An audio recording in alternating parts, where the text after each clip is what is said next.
కోణాలు ఉండిపోయినాయి. ప్రస్తుతానికి వీళ్ళిద్దరితో కంపేర్ చేస్తే కనుక పవన్ కళ్యాణ్ని ఎక్కువ మంది న్యూట్రల్గా అబ్జర్వ్ చేస్తారు. వాళ్ళకి అతను చేస్తున్నటువంటి చర్యలు ఇప్పుడిప్పుడే స్టార్టింగ్ డేస్ ఇవి, ఏది అధికారంలో ఉన్నప్పుడు.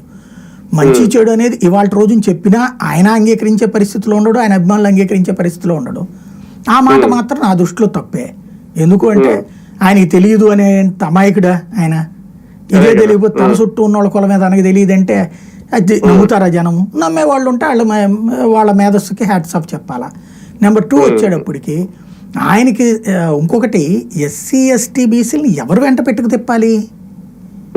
ఈయన రానియాలి కానీ ఈయన పక్కన వాళ్ళు ఉంటే వాళ్ళకైనా నేను ఛాన్స్ ఇస్తానంటే ఎవరు వద్దన్నారు ఈయన్ని?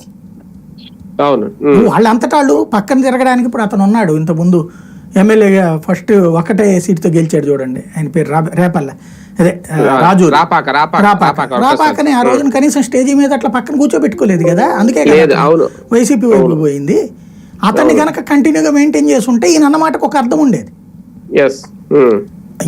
అతన్ని లేకపోతే బీసీకి సంబంధించినప్పుడు అతని ఎస్సీకి సంబంధించినటువంటి ఆయన కాంగ్రెస్ నుంచి వచ్చినటువంటి ఆయన ఒక ఆయన ఉండేవాడు అప్పుడు, ఏది పూర్తిగా నిర్వహణ కమిటీలు అవన్నీ కూడా చూస్తూ ఉండేవాడు, తెలంగాణ నుంచి వచ్చి మరి చూసేవాడు.